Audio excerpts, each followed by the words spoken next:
এরপরে প্রশ্ন হলো, নামাজের কতটুকু আগ দিয়ে যাওয়া যাবে, অর্থাৎ নামাজি ব্যক্তির কতটুকু সামনে দিয়ে যাওয়া যাবে, এটা হলো প্রশ্ন। খুব দরকারি একটা প্রশ্ন। নবী করিম সাল্লাল্লাহু আলাইহি সাল্লাম বলেছেন, সালাত আদায়কারী ব্যক্তির সামনে দিয়ে হাঁটাটা যে কত জঘন্য অপরাধ, এটা যদি জানতো যে হাঁটে সে, তাহলে সে 40 পর্যন্ত অপেক্ষা করতো, তারপরেও সালাত আদায়কারী ব্যক্তির সামনে দিয়ে ক্রস করতো না, অতিক্রম করে যেত না। এই জন্য সালাত আদায়কারী ব্যক্তির সামনে দিয়ে হাঁটতে হলে হয় তার সামনে একটা সূত্রা লাঠি বা পিলার কিছু দিয়ে না হাঁটবেন, তার বাইরে দিয়ে, এরিয়ার বাইরে দিয়ে হাঁটা যাবে। অথবা সালাত আদায়কারী ব্যক্তি তিনি যদি সালাত আদায় করেন, তার সামনে দিয়ে যদি আপনার হাঁটতে হয়, তাহলে তার দৃষ্টির এরিয়ার বাইরে দিয়ে আপনি হাঁটতে পারবেন।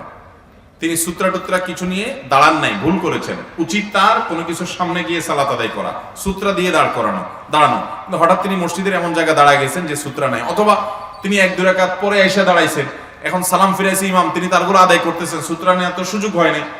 অতএব এরকম অবস্থায় তার সামনে দিয়ে আপনি হাঁটা চলা করা দরকার, আপনার জরুরি ভিত্তিতে ক্রস করে আরেক পাশে যাওয়া দরকার। যদি এরকম হয়, তাহলে সেক্ষেত্রে যিনি সালাত আদায় করছেন তার দৃষ্টি, সাধারণত একটা মানুষ নামাজের সময় তার চোখ কতটুকু যায়, এক কাতার পরে আরো 1-2 কাতার, এর বাইরের এরিয়া দিয়ে আপনি হাঁটা চলা করতে পারবেন, যাতে করে তার ডিস্টার্ব না হয়। কারণ এখানে হাঁটাটা নিষিদ্ধ এই জন্য যে সালাত আদায়কারী ব্যক্তির মনোযোগ নষ্ট হবে। এবং এই জিনিসটা এরকম জঘন্য, নবী সাল্লাল্লাহু আলাইহি সাল্লাম এও বলেছেন, সালাত আদায়কারী ব্যক্তির সামনে দিকে কেউ হাঁটা চলা করে, সেই জন্য তার সাথে যুদ্ধ করে, অর্থাৎ তাকে থামায়, তাকে যেন প্রতিহত করে। আমি মসজিদে নববীতে এক ব্যক্তিকে দেখেছি এরকম, রিয়াদুল জান্নাতে তিনি সালাত আদায় করছিলেন, তো তার সামনে দিয়ে আরেকজন এরকম যাচ্ছে। রিয়াদুল জান্নাতে এখন একটু নিয়ম শৃঙ্খলার মধ্যে আসছে, একসময় তো যার যেমনি খুশি এমনি আপনার বসে থাকতো এবং হুলস্থুল করতো। তো ওই ব্যক্তি যখন সামনে দিয়ে যাচ্ছিলেন, সালাত আদায়কারী ব্যক্তি ওই লোকটাকে প্রথমে এরকম হাত দিয়ে ইশারা দিলেন যে আমি সালাতে আছি, হয়তো লক্ষ্য করে নেয় সেজন্য হাত দিয়ে এরকম ইশারা দিলেন, দিয়ে আবার উনি সালাত শুরু করছেন। লোকটা তাও যাচ্ছে, আবার তিনি বাধা দিলেন, লোকটা আবারও তেড়ামি করে যাওয়া নিয়েছে। এবার দেখলাম সালাতের মধ্যে এক হাত তার এখানে আছে, আর এক হাত দিয়ে এবার কলারটা ধরে একটা মোচড় দিল। খুব লম্বা শক্তিশালী মানুষ ছিল, মোচড় দেওয়ার পরে ওই বেচারা কাইতে নিচে পড়ে গেছে। এর মধ্যে ওই লোক সালাত শেষ করছে, কন্টিনিউ করে চলে গেছে।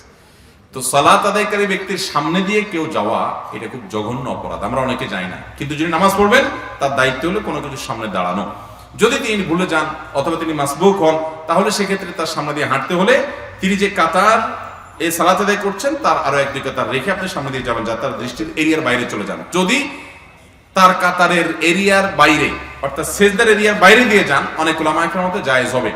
কারণ হলো সেজদার এরিয়া পর্যন্ত হলো তার মনোযোগ নষ্ট হওয়া না হওয়ার হক আছে, এর বাইরে দিয়ে আপনি গেলে সেটাতে অসুবিধা নাই। কিন্তু এহতিয়াত এবং সতর্কতা হলো যে সালাত আদায়কারী ব্যক্তি যে কাতারে নামাজ পড়ছে ওইটা সামনে আরো 1-2 কাতার বাদ দিয়ে তারপর আপনি হাঁটা চলা করলে করতে পারেন।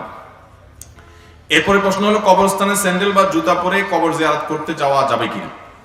কবরস্থানে যখন আমরা প্রবেশ করব, বিশেষ করে কবরের উপরে যখন আমরা যাব কোনো প্রয়োজনে, তখন আমরা জুতা স্যান্ডেল পরে গেলে হারাম হবে না, নাজায়েজ বা গুনাহ হবে না। তবে জমহুর উলামায়ে কেরামের মতে কবরস্থানে জুতা খুলে প্রবেশ করাটা সুন্নাহ। জুতা খুলে প্রবেশ করাটা কি সুন্নাহ, এটা হলো বেশিরভাগ উলামায়ে কেরামের মত, এটা ভালো, কবরস্থানে ঢোকার সময় জুতা খুলে প্রবেশ করতে পারলে। এরপরে প্রশ্ন হলো, শ্বশুর শাশুড়ির সেবা করা কি ফরজ, না করলে কোনো সমস্যা আছে কিনা। শ্বশুর শাশুড়ির সেবা, এটা হয়তো কোনো বোন প্রশ্ন করেছেন। শ্বশুর শাশুড়ির সেবা করার জন্য আপনার সে অর্থে ফরজ না, কিন্তু একজন ভালো মুসলমান হওয়ার জন্য আপনি আপনার শ্বশুর শাশুড়ির প্রতি সাধ্য অনুযায়ী তাদের প্রতি সদাচরণ করা, এটা আপনার কর্তব্য অবশ্যই। আপনার উপরে আক্ষরিক অর্থে সেবা করা ফরজ না, কিন্তু আপনার স্বামীর সাথে সুসম্পর্ক যেন বজায় রাখে। তাছাড়া তারা বয়সে বড়, বাবার বয়সী, মায়ের বয়সী, বড়দেরকে সম্মান না করলে, তাদেরকে অসম্মান করলে, তাদের অযত্ন অবহেলা করলে, অসম্মান করলে, সেটা কোনো ভালো দিনদার মানুষের কাজ হতে পারে না। সেই জায়গা থেকে আপনি তাদের সাধ্য অনুযায়ী তাদের পাশে দাঁড়াবার চেষ্টা করবেন, তাদের সম্মান করবেন, ইজ্জত করবেন, তাদের প্রতি ভদ্রতা, সৌজন্যতা, সিনিয়র হিসাবে, বয়স্ক হিসাবে বাপমার মতো করে ইজ্জত আপনাকে করতে হবে।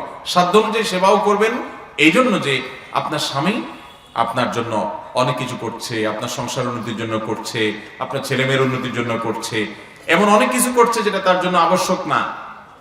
তো আপনিও তার হয়ে তার বাবা মার খেদমত করা, তাদের সেবা করা, তাদের পাশে দাঁড়ানো, এটা আপনার কর্তব্যের অংশ। যে আমার স্বামী আমার জন্য অনেক কিছু করছে, যেটা তার উপর আবশ্যক না। আপনার স্বামী যদি আমাকে জিজ্ঞেস করতো যে স্বামী হিসাবে আমি স্ত্রীর জন্য কতটুকু করা আবশ্যক আর কোনটা ফরজ না, তাহলে তো আমরা উত্তরে বলবো যে আবশ্যক হলো তার জন্য ভরণ পোষণের ব্যবস্থা করা, থাকার একটা ব্যবস্থা করা, আপনার জন্য শহরে একটা বাড়ি করা, আপনার জন্য একটা গাড়ি কেনা, আপনার জন্য ভবিষ্যৎ তৈরি করা, আপনার ভবিষ্যৎ ভালো যেন থাকতে পারেন সেজন্য ব্যাংক ব্যালেন্স করা। এগুলো তো স্বামীর উপরে ফরজ না, কিন্তু সেগুলো তিনি সব আপনার জন্য করার চেষ্টা করেন।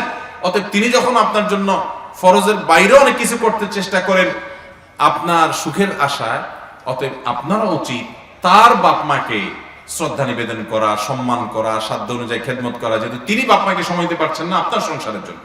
তো এই জন্য এই জাতীয় আপনার বিষয়গুলোতে প্রত্যেকটা মানুষের মানবিক হওয়া কর্তব্য, না হলে আমরা ভালো মানুষ হতে পারবো না। আপনি একসময় সুশাশুড়ি হবেন, তখন আপনি আশা করবেন আপনার বৌমা আপনার সাধ্য অনুযায়ী সেবা করুক, সাধ্য অনুযায়ী আপনাকে দেখুক, যত্ন নিক, আদর আত্তি করুক। এটা আমাদের করা কর্তব্য, বিধায় সেটা ভোলা যাবে না।